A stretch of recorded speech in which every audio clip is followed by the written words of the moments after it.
Hi అండి. మా ఆయనకి కర్నూలులో ఒక 10 డేస్ డ్యూటీ అయితే పడింది. ట్రైనింగ్ అనే చెప్పొచ్చు. అందుకోసమే ఇప్పుడు లగేజ్ అంతా ప్యాక్ చేసుకుంటున్నారండి. అక్కడ నుంచి వచ్చాక మాకు ట్రాన్స్ఫర్ అయితే కన్ఫర్మ్గా ఉంటుంది. రోజులే కావచ్చు, ఇయర్సే కావచ్చు, చెప్పలేము. ఇదే 5 సంవత్సరాల క్రితము మా ఆయన ఏంటంటే మనం విజయవాడలో ఉంటామని చెప్పేసరికి అస్సలు ఇష్టం లేదు. ఇక్కడే ఉంటే బాగుంటుంది కదా అని అనుకున్నాను.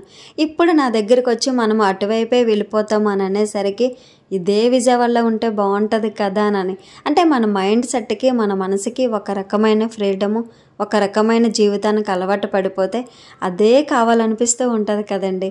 నాకు కూడా ఇప్పుడు అలానే అనిపిస్తుంది. మా ఆయన ఏంటంటే తప్పదబ్బా, కొన్నిటికి అలవాటు పడాలి, మనం అక్కడికి వెళ్ళిపోయాక నీకు అక్కడ వాతావరణం కూడా అలవాటు పడిపోతుంది అని అంటారు. మనం ఎక్కడికి వెళ్ళినా ఆ పరిస్థితులు బట్టి అలవాటు పడిపోతాము. కొన్నిసార్లు అలవాటు పడిపోతుంటాము, కొన్నిసార్లు తప్పనిసరిగా అలవాటు పడాల్సి ఉంటుంది. కానీ ఏం చేస్తాము, లైఫ్లో ఏంటంటే కొన్ని ఇష్టం లేనివి ఖచ్చితంగా జరుగుతాయి అని తెలిసినా కూడా అది జరగకపోతే బాగుండే అని అనుకుంటూ ఉంటాం కదండి. అలానే నాకు కూడా ఇప్పుడు అనిపిస్తుంది. కానీ ఏం చేస్తాము, మా ఆయన అయితే ఇప్పుడు ట్రైనింగ్కి అయితే వెళ్ళిపోతున్నారు. క్షేమంగా వెళ్ళి క్షేమంగా అయితే వచ్చేయమన్నానండి. వెంటనే ఏమి లాభంగా వద్దా అంట. ఎప్పుడైనా సరే బయటికి వెళ్ళినప్పుడు క్షేమంగా వెళ్ళి క్షేమంగా వచ్చేస్తే చాలు కదండి మనకి. ఇదే మరి ఈరోజుటి వీడియో. Bye bye.